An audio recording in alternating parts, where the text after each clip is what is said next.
spitting from the Condor cabo, and we be spitting from the Condor cabo, and we be spitting from the Condor we be spitting from the Condor cabo, and we be spitting from the Condor cabo. What's going on, YouTube? So today we are back at it with another build breakdown. So the yellow car got positive feedback, and everybody was asking to do another one showing what's going on with these cars.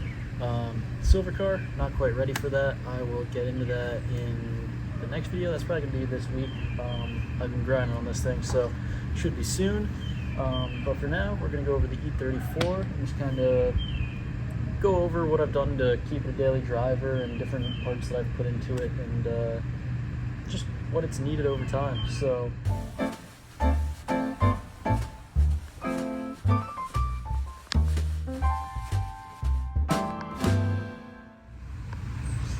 as you can imagine, it was a 28-year-old car when I bought it.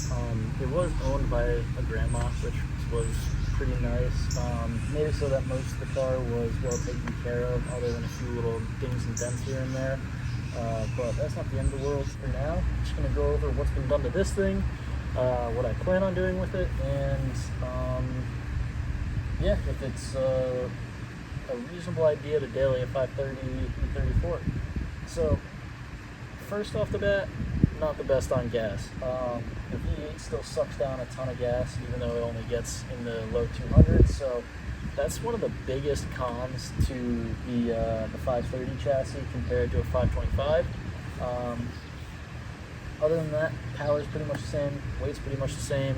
You just have better noises and worse gas mileage. So also, you're working on a V8 instead of an inline 6, so a little bit more complicated. You got a little less room, and you're probably not going to boost an M60. If you do, you're a gangster. But the M60, it doesn't have a whole ton of aftermarket options. They're just good, reliable engines. So main things that I've done are cooling system overhaul. Went through a few maps and I put an OEM one in, and now it seems to be good to go. Then gasket overhaul, coil packs, spark plugs,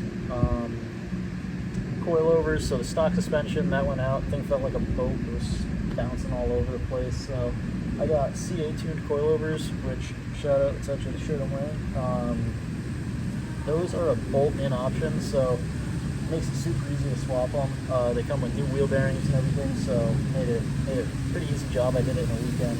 So this car has 5-speed swap. It's got a S38 clutch in it and a RHD.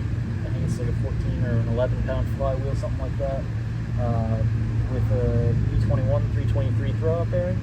And the reason that you do that is because it's got a bit more travel to make up for the single mass flywheel, because stock these cars come with a dual mass flywheel. Single mass makes them a lot heavier, so even though it's low 200s, it gets out of its own way. It's not like a slouch or anything. It's pretty much the 525 and the 530. It's the only difference is really noise. Pretty like the speed, even though it's V8, you're going pretty much the same speed. Then this thing's got pretty short gears in the rear, so that also helps. It's got the automatic rear end still in it, so that just means I use the front half manual shaft and the rear half auto shaft. And kept the auto rear and the manual gearbox. So a couple other things to do with the manual swap. You have to change the ECU if you have an EWS car, because the car won't fire if you do. Or if you keep the stock ECU, once you switch into EWS, one computer, which is, I believe, a silver label, I would have to double check, that bypasses it, so then the car fires right up. And the one that I bought was actually for an automatic transmission car, so the thing kind of ran like doo-doo, so I had to throw a dudmd chip in it, and that made all like the shifting values and everything right for the manual, because auto ECU doesn't like manual gearbox, I guess. So that got all taken care of. And what else? It's got an exhaust done to it with a Cat Delete and Muffler Delete, just resonators, which sounds pretty nice. I can insert a little clip.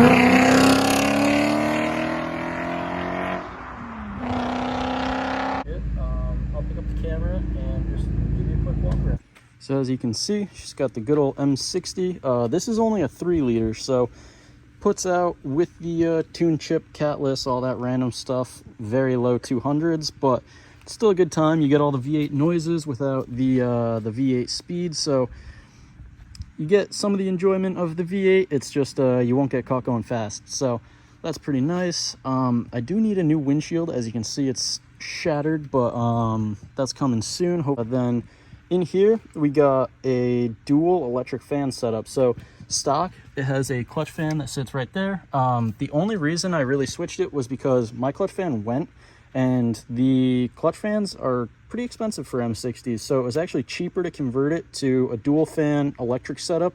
And then my neighbor welded up this nice little shroud, so sorry there's no off-the-shelf part number for that, but if you're able to get some aluminum and you have a neighbor that's good at welding, then hit them up and give them a bottle of scotch for some cool E-fans. And then interior wise, sorry, excuse it being a bit dirty, but got an NRG wheel in there right now, which is going to get swapped out very soon. I have a Nardi sitting inside waiting for it, but I haven't bought a hub yet because I've been lazy and cheap. Forgot to mention, it has a car phone, which doesn't actually work, but it has the car phone antenna. It's just the phone is completely shot. So then we can get down under here real quick. So yeah, you can see there's no mufflers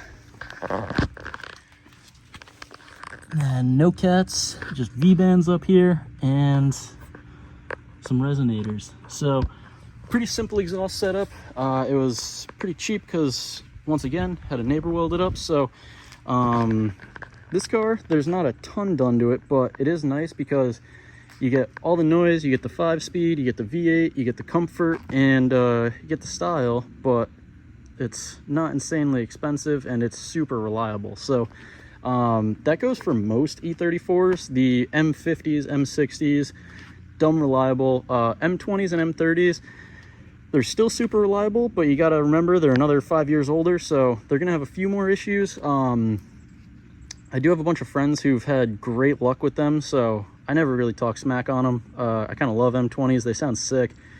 At some point, I'm sure I'll get an E30 with either an M20. Ideally, I want an M42 E30 because those are gangster, but overall, the E34 has been a fantastic daily. I would recommend it to pretty much anybody that is pretty mechanically inclined, because once again, I do all the work on these things. So if you have a shop do all your work, you're going to be a lot more into a classic car. But if you're down to learn, these things are like Legos. So when I bought my E34, I had a few years of experience on the E36, but the E34 is even easier to work on than the 36 because you got a little bit more room and everything is a little bit more simpler because you're dealing with OBD1. It's a bigger chassis, so you got more room for pretty much everything. The V8 cramps it up a little bit, but if you have an M50, there is a ton of room in the engine bay for activities, so you can slap a turbo in there. It's a great starter like build for so I know today's video, nothing too crazy, probably gonna be a pretty short one, but I'm gonna get back to work on this because I keep promising content on this and I'm not delivering. So hopefully we figure out what's up with it. The firmware should be updated on the ECU pretty shortly, so once that's all done, that may figure out my injector firing issue, because when I called Wiring Specialties, they said that firmware was definitely one of their common problems.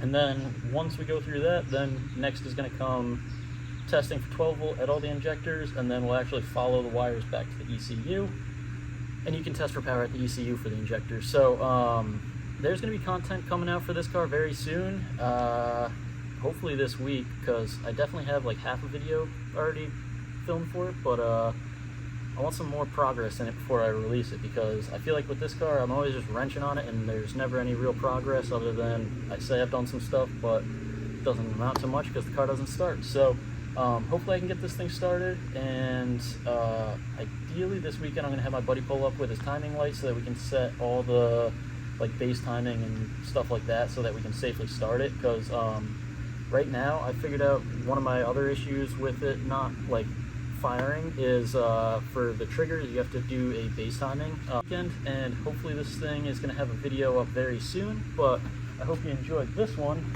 because I've actually had a ton of people asking about like what I have done to my E34, and it's pretty basic. I did replace brakes and brake pads at one point, but those are nothing special. It was just OEM. So yeah, this thing's just been a great daily, and if you want to see more, make sure to throw a like and sub, because hopefully at some point it gets an S65 swap or something crazy. But because Matty Mass is insane. I don't know if you've seen that one on Instagram or Facebook and whatnot, but he builds some crazy E34. So S62 or S65 E34 would be like goals, but that's gonna be down the road a bit. So yeah, hope you enjoyed this video, enjoy the content, make sure to throw a like and sub. There's gonna be more about this thing coming soon, and yeah, hope you guys have a great rest of your day. See you in the next one. Times with the bros and the shit, and we roll with the cars, and it goes like, I don't wanna be lonely tonight, don't wanna be lonely tonight, don't wanna be lonely, so I spend some time with my homies. I don't wanna be lonely tonight, don't wanna be lonely tonight, don't wanna be lonely, so I go and spend some time with my motherfucking homies.